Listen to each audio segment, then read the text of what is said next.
If you caught my video from yesterday, you saw that I was calling out some of the recent comments that the mainstream media, mainly ESPN analysts, have been saying about the Bulls, and how they couldn't be any more off base with their outlandish takes that the Bulls will barely make the playoffs and even potentially miss the play-in. Now, I won't rant about that any further here because I did a great deal of that on the past video, which I'll leave linked on the end screen of this one in case you missed it, but in that video, I mentioned how, as frustrated as I am with these type of comments and analysis of the Bulls, I actually like it. And I like it because I think it'll motivate the Bulls, this Bulls team, to even further prove to all of these clowns that they are wrong. And because of that, I think it's why this upcoming season for the Bulls will be different, unlike any other where we went into the season with certain expectations and the Bulls failed to meet those expectations. And that's what I want to talk about in this video. So what's going on, everyone? You are listening to Bull Central here. Hope you're all doing well. If you look at this Bulls roster, talent aside, fit aside, skill set aside, one thing most of these guys have in common is that they have been underappreciated, looked over, or even hated on in some fashion by the media or by the fans at some point in their careers or a good portion of their careers. You look at a guy like Zach LaVine, a guy who, although was seen as a very athletic player at a young age, was also considered to be just too skinny and not strong enough to do well in the NBA, which is why he wasn't as highly ranked coming out of high school, being the 49th overall prospect. He was then drafted 13th in the 2014 draft after guys like Nick Stauskas, Noah Vonleh, Elfrid Payton, and Doug McDermott, thanks Garpax, being drafted after them. Again, throughout Zach's career, he has continued to get better and better with every passing season, and even though he has had his critics, even myself, I've been one of those guys, he still doesn't seem to get the respect that he deserves. Sure, he was selected to his first All-Star game this year, but he didn't receive any All-NBA honors with guys who weren't as deserving, like Julius Randle getting second-team All-NBA honors. And then, of course, he was selected to be a member of Team USA, which is great, a great recognition for him. But then you had this ridiculous stat line that came out from the media after Team USA had won 4 games in a row, stating that this is the first time Zach LaVine has won 4 games as a professional athlete, with the last being in 2014, when he was with the UCLA Bruins, a collegiate athlete. Again, as if circumstances didn't matter playing on bad teams every season that he's played in the NBA. But let's just chalk it up to LaVine, a good basketball player, he can score, but he can't win. Then you have a guy like DeMar DeRozan. For the past 5 years or so, ever since the height of the three-point shooting started taking off in the NBA and floor spacing became a focal point of NBA basketball thanks to Steph Curry-led Warriors, people made claims that DeRozan's game in today's NBA just doesn't fit anymore. Mid-range players was a thing of the past, and if this was the 90s, DeRozan would be a superstar level player, but in 2021, because no one takes mid-range shots anymore, which isn't true, but the media will try and portray it that way, that the mid-range game is dead, and as a result, DeMar DeRozan's game isn't really applicable. Not only that, but after the Raptors had traded DeRozan to the Spurs for Kawhi Leonard and the Raptors finally got over the hump and won the title that season, it was thought, well, maybe DeMar was the one that was actually holding that team back because he can't space the floor and is bad on defense. No, it was because Kawhi Leonard is simply a better player than DeMar. I think we can all agree on that. And also, LeBron James, the guy who prevented the Raptors from getting to the finals all those years, was off to the Lakers by that point and was no longer a threat in the Eastern Conference. Like Zach LaVine, people talk as if LaVine and DeRozan are just both fun and athletic players who give you highlight reel dunks, but they don't really contribute to winning. Then there is Lonzo Ball. And guys, I'll admit, I've been super critical of Lonzo Ball, really for his whole career, but you wouldn't know that because I only started this channel at the beginning of last season.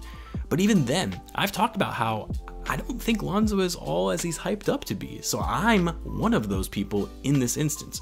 Lonzo coming into the league was already a very hated player because of his dad. He came in incredibly hyped, particularly because of his dad, but also because he was drafted by the Lakers with the 2nd pick. He was also the number 3 recruit coming out of high school.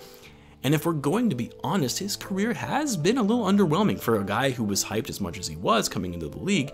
You know, he's had a decent season last year, one of his best, but again, Lonzo, like LaVine, has been a product of circumstance. Drafted to the Lakers team that was a very bad team before they got LeBron. He then plays 1 season with LeBron James, misses the playoffs, and gets traded to the Pelicans, another bad team.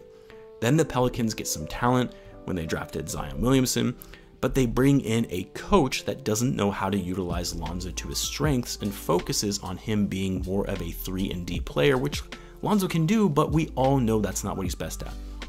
And how about Patrick Williams, a player who everyone was baffled by when the Bulls took him with the number 4 overall pick in last year's draft, for a guy who never even started a game in his college career, someone who hadn't really been talked about much leading up to the draft, and then despite having a solid rookie season, I know a lot of fans, including Bulls fans, felt he was a bit disappointing, or that he was soft because he wasn't as aggressive enough on offense, as if they just completely forgot about the fact that he was drafted in the middle of a pandemic and started in his first NBA game nearly a month after being drafted.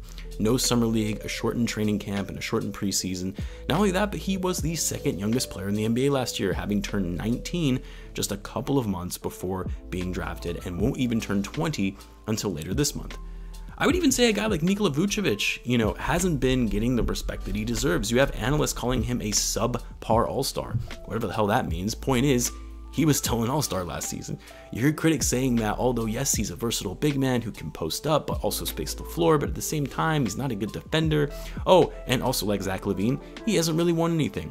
I guess people forgot that Vucevic played on an Orlando team for the majority of his career, a team that has never really been able to get their act together in building a strong franchise ever since trading away Dwight Howard, because that's what the Magic do. They build up stars and then they trade them.